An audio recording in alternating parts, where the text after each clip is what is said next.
Hi, and welcome to the Shared Shelf Fiction Book Club at the Allen Public Library. I'm Abby.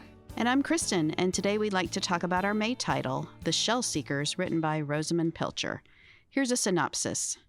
Set in London and Cornwall from World War II to the present, The Shell Seekers tells the story of the Keeling family and of the passions and heartbreak that have held them together for 3 generations. The family centers around Penelope, and it is her love, courage, and sense of values that determine the course of all of their lives. Deftly shifting back and forth in time, each chapter centers on one of the principal players in the family's history. Artist daughters Penelope Keeling can look back on a full and varied life.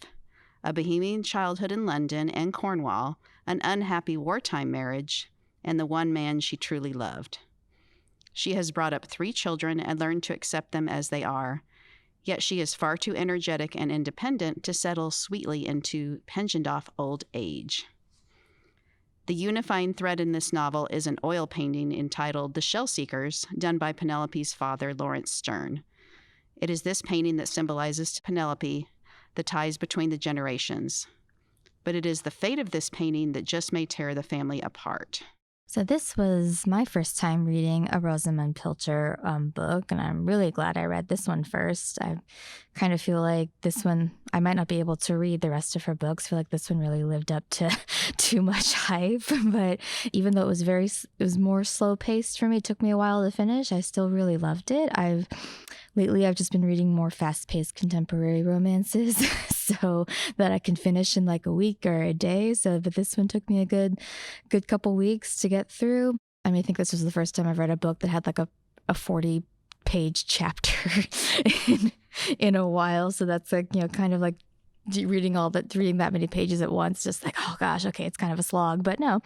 But it was I really loved her writing style, and it's so descriptive. Like, I think that's one of these beauties about kind of older books. This is only from the 80s, but it's just more, there's more description of the place and, places and times. Like, I feel like I'm walking in London when they're talking about it, and especially when they're describing like one of the daughter's houses in London, I feel like I'm there.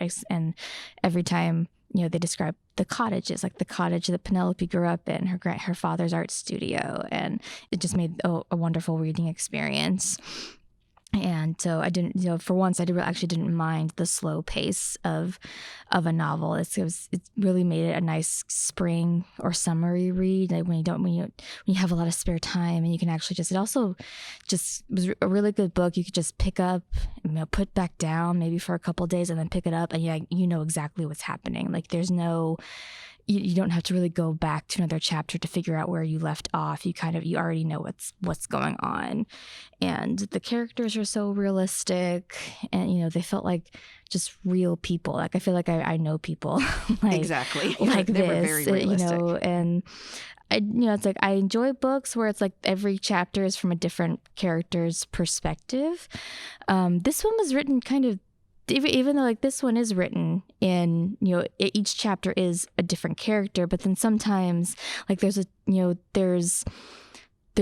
chapters are titled by another side character, but it's still from like one of the children's or Penelope's point of view, which I've never read. I don't think I've ever read a book like that before, where it's like we're going to talk about another character, but from this character's point of view. So I thought that was interesting, and that kind of still kept me in the book and in the story. It didn't really deviate from the main story, which is about Penelope and her 3 kind of spoiled children.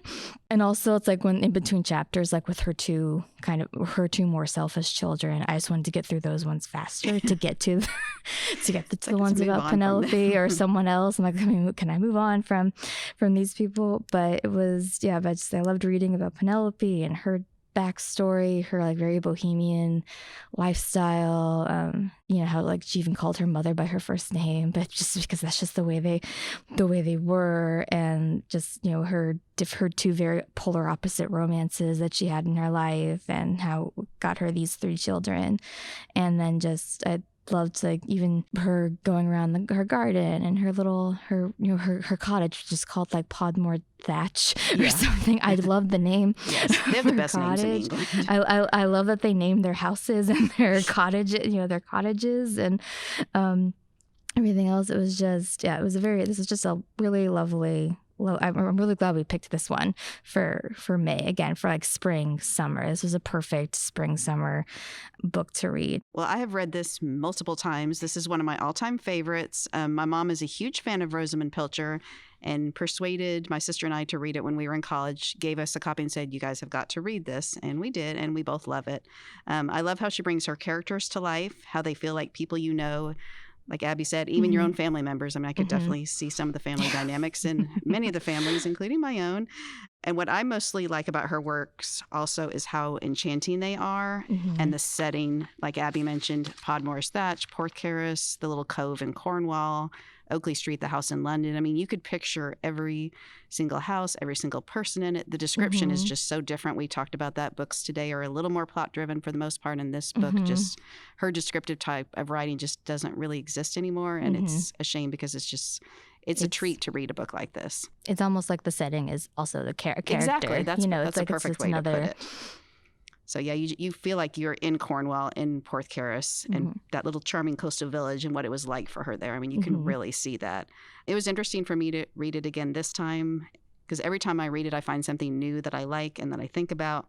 This time I was really upset when, spoiler alert, Richard was killed on Omaha Beach, which was a nod to history because it was a real setting, real battle, and he was killed there honorably trying to save all of his men.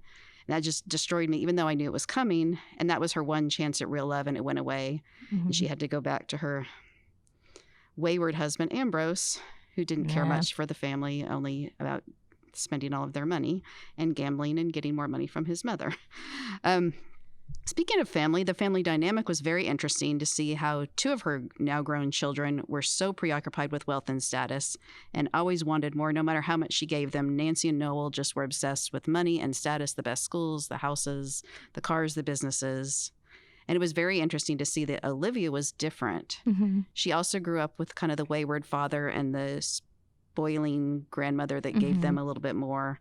But she had a different feel. She was a little less self-focused, a little more thinking of others.